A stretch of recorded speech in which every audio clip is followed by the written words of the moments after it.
Assalamualaikum warahmatullahi wabarakatuh. Anak-anak kelas 7 yang saya banggakan, alhamdulillah kita berjumpa kembali dalam pembelajaran KNO-an meskipun melalui media daring. Pada kesempatan kali ini kita masih menginjak bab 4, yaitu tentang mengenal sosok Imam Abu Hasan al-Asy'ari, Imam Syafi'i, dan Imam Ghazali sebagai ulama aswajah. Pada pertemuan yang kedua ini kita akan membahas tentang mengenal sosok Imam Syafi'i sebagai ulama Ahlus Sunnah wal Jamaah. Namun sebelum pelajaran kita mulai, mari kita bersama-sama buka dengan bacaan basmalah. Bismillahirrahmanirrahim. Anak-anak, pada kesempatan kali ini indikator yang mesti kalian capai yang pertama adalah kalian mampu memahami biografi Imam Syafi'i. Yang kedua, kalian mampu mengenal karya-karya Imam Syafi'i. Dan yang ketiga adalah kalian mampu memahami peran sosok Imam Syafi'i dalam Ahlus Sunnah wal Jamaah. Yang pertama, biografi Imam Syafi'i. Imam Asy-Syafi'i nama lengkapnya adalah Muhammad bin Idris bin Al-Abbas bin Utsman bin Syafi' bin As-Sa'ib, dan nasabnya sampai kepada Abdul Manaf, yaitu datuk Nabi, dan ibunya masih merupakan cicit Ali bin Abi Thalib radhiyallahu anhu. Beliau dilahirkan di desa Gaza, masuk kota Asqalan pada tahun 150 Hijriah atau 767 Masehi. Saat beliau dilahirkan, ayahnya tidak sempat membuainya karena ajal telah mendahulunya dalam usia yang masih muda. Lalu setelah berumur 2 tahun, paman dan ibunya membawanya ke Mekah. Beliau meninggal pada tanggal 29 Rajab tahun 204 Hijriah atau 820 Masehi di Mesir. Imam Syafi'i mula-mula belajar Al-Quran ketika berusia 5 tahun dan setelah menghafal Al-Quran ketika berusia 7 tahun. Imam Syafi'i mempunyai ingatan yang kuat, kecerdasan yang tinggi, dan dapat menghafal semua pelajaran yang diajar.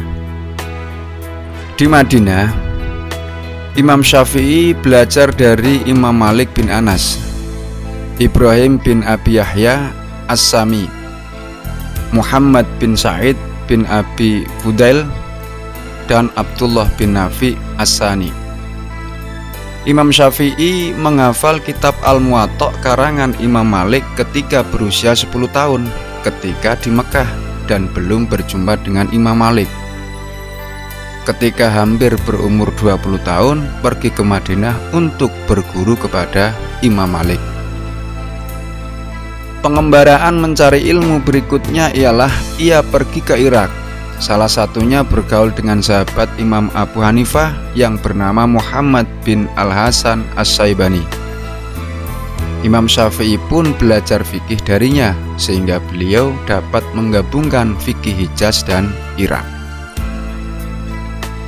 Dalam pergaulannya, Imam Syafi'i tidak membatasi diri. Ia bergaul baik dengan rakyat biasa, para ulama maupun pemerintah. Bertukar pikiran dengan ulama-ulama, terutama sahabat-sahabat Imam Abu Hanifah. Perjalanan berikutnya adalah pertemuan Imam Syafi'i dengan Imam Ahmad bin Hambal yang terjadi di Mekah pada tahun 187 Hijriah dan di Baghdad tahun 195 Hijriah. Dari Imam Ahmad bin Hambal, Imam Syafi'i banyak belajar tentang ilmu fikih, usul mazhab, penjelasan nasih dan mansuhnya. Melalui pergaulannya inilah Imam Syafi'i dapat menyusun pandangan-pandangannya yang dikenal dengan qaul qadim atau pendapat yang pertama. Kemudian ia kembali ke Mekah hingga tahun 198 dan pada tahun yang sama pergi ke Mesir. Di Mesir inilah Imam Syafi'i menyusun pendapatnya yang baru yang dikenal dengan istilah Qaul Jadid. Karya-karya Imam Syafi'i. Imam Syafi'i adalah seorang mujtahid mutlak, ulama fikih, ulama hadis, dan ulama usul. Ia mampu memadukan fikih ahli Irak dan fikih ahli Hijaz. Dasar mazhabnya ialah Al-Quran, As-Sunnah, Ijma' dan Qiyas. Di antara karya monumentalnya adalah Ar-Risalah, buku pertama tentang usul fikih, dan kitab yang berisi mazhab fikihnya yang baru. Wasiatnya yang penting, terutama bagi ulama yang mendukung dan mengikuti mazhab Syafi'i, ialah apabila hadis itu sah, itulah mazhabku, dan buanglah perkataanku yang timbul dari ijtihadku. Kemudian peran Imam Syafi'i di dalam paham Ahlussunnah wal Jamaah. Imam Syafi'i adalah salah satu mazhab yang diikuti oleh ulama Ahlussunnah wal Jamaah. Di kalangan ulama Ahlussunnah wal Jamaah, terutama dalam keilmuan Jam'iyah Nahdlatul Ulama, Imam Syafi'i paling banyak diikuti terutama kalangan pesantren. Banyak karya-karya beliau atau karya turunan yang dikembangkan oleh ulama Syafi'iyah yang dikaji di pondok-pondok pesantren. Pengikut mazhab Syafi'i yang terbanyak adalah di Mesir, Kurdistan, Yaman, Aden, Hadratul Maut, Mekah, Pakistan, dan Indonesia sendiri. Imam Syafi'i wafat di akhir bulan Rajab pada tahun 204 Hijriah di Mesir. Demikianlah sosok Imam Syafi'i sebagai ulama Ahlussunnah wal Jamaah.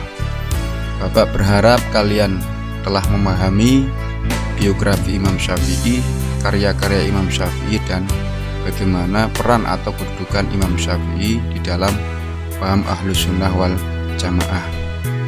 Demikian yang Bapak sampaikan. Nanti untuk tugas akan Bapak berikan pada ruang yang berbeda, baik melalui WA Group maupun melalui Google Classroom. Sebelum kita akhiri pelajaran pada kali ini, mari kita bersama-sama tutup dengan bacaan hamdalah.